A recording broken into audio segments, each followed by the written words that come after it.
And welcome to the afternoon edition of Coffee with Wes. I don't have coffee, but I have a little bit of water. It's a nice afternoon, nice sunny afternoon. Hey, listen, I want to share with you for just a few moments, and this will probably last longer than what we usually do on our Coffee with Wes during the week mornings on weekdays. But I came across this article that really caught my attention. And I want to just share some insights from this article.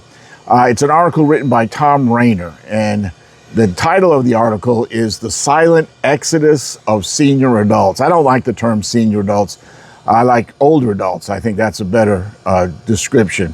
But that's the title of his article, The Silent Exodus of Senior Adults. And I'm going to put a link in the description or the show notes to the article so that you can read it for yourself. Let me get this adjusted just a little bit if I can, so that you can read the article for yourself. Now, Thom Rainer is the former CEO of Lifeway Christian Resources of the Southern Baptist Convention, and he's also currently at the forefront of church renewal and revitalization movement that seems to be on everybody's top of mind for at least preachers and pastors of churches. And so, like I said, there's a link in the notes, and I've felt this way I've felt this way for a very long time. And I hope that my ministry, my previous ministry, present ministry, I hope it reflects that. But anyway, that's my intent. And the older I get, the more I can relate to what he's saying. So this is what he writes, and what I'm going to do is just kind of review this, summarize this article, and I don't know if I'll make a lot of comments, but these are his ideas and his thoughts, and folks, they really reflect mine as well. And so this is how he starts out. He says, we spend a lot of time in the church talking about how to reach younger generations. We've talked about millennials, Gen Z, and Alpha, and beyond all of that. And that's important. That's important. But while our focus has been there, something else has been happening rather quietly in many churches. And it's this: older adults are slipping away from the church, oftentimes unnoticed. They usually don't leave with a big announcement or in the midst of conflict. They're not dramatic. It's very subtle what they do, or how it happens and how it takes place. A faithful Sunday school teacher for many decades retires. A widow stops attending after her friends pass away. A once filled pew is now empty. The Sunday school class, it used to be one of the larger classes in the church. There's just a few people there. And no big fuss, just absence. And here's why that matters. Senior adults, older adults, are often the backbone of the church. They are oftentimes the most faithful attenders, and I found this out from my experience.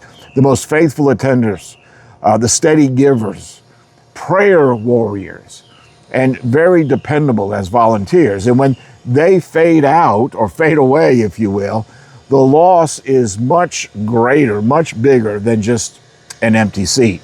So what's behind this silent exodus? And again, this is all from Thom Rainer's article. Well, there are a few key reasons why this is happening. Number one, no doubt, mobility and health challenges, right, naturally make it harder to stay connected. Secondly, there's a loss of friends and community. Many of their peers of older adults are no longer around, and the older we get, the fewer they are. Also, this is important, shifting priorities of the church. There's lots of talk in the church about the youth and the youth program and young families and reaching them and reaching the children. But little, and here's the rub, because all of that is good, but here's the rub, but little of the priority of the church speaks to their season of life, or to our season of life, I might say. And then there's the changes in worship and leadership. There's a new music style. There's a different pace to the worship. And many pastors that come onto the scene may not fully appreciate the legacy and the stories and the testimonies and the experiences of those that have been faithful members and stewards for such a long time. And because seniors don't often tend to make a scene, we don't often notice that they're gone until they're gone, until they're already away. And the impact of that is real. It has a ripple effect, and that ripple effect is huge. Often, older adults make up a large percentage of church giving.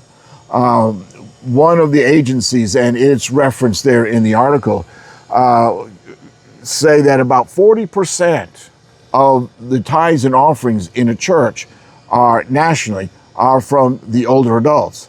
And for several reasons, this deficit is not going to be made up by the new people that are reached. And it's not because they aren't a spiritual, it doesn't have to do with that. It's just other reasons.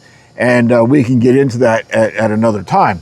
And older adults are some of the most faithful volunteers in the church. They show up early. They stay late.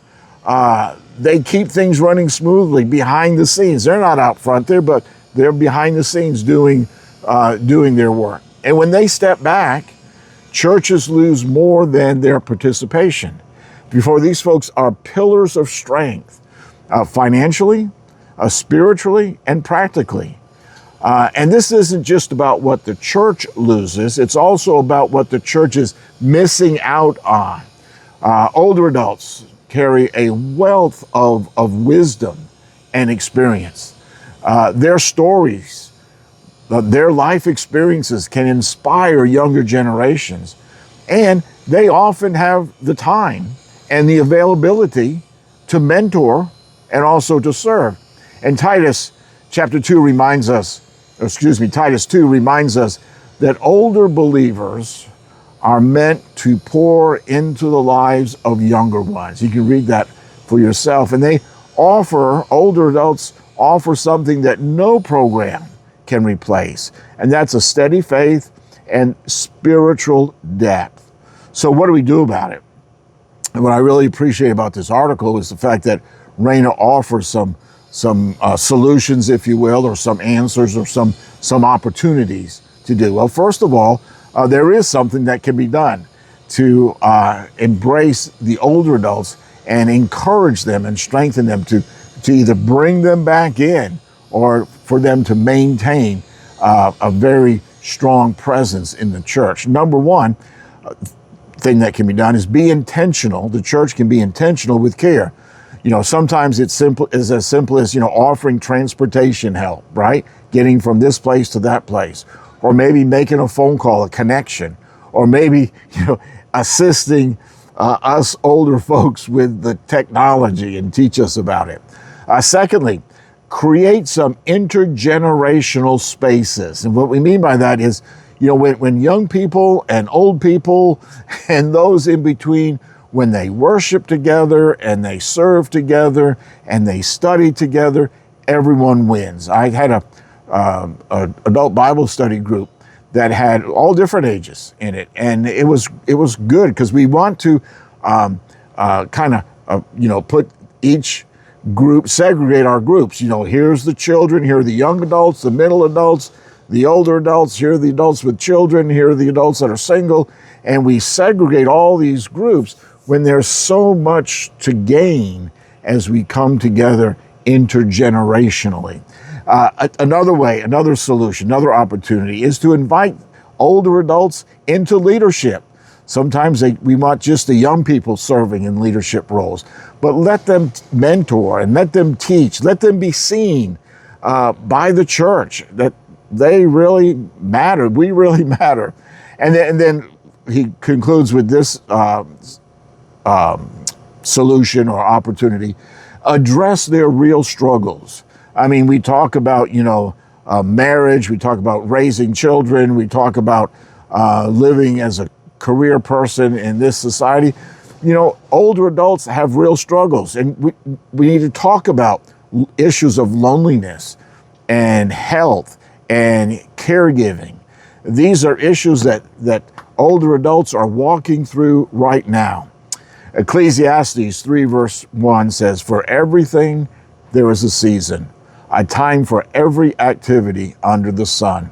Folks, every season matters in God's kingdom. Every season of life matters in the kingdom of God, and that includes our older adults. So let's make sure that they know their season is still valued and their presence is still needed and their voice still matters. Okay, that's the end of my rant for today. If you stuck with this through the end, thank you very much.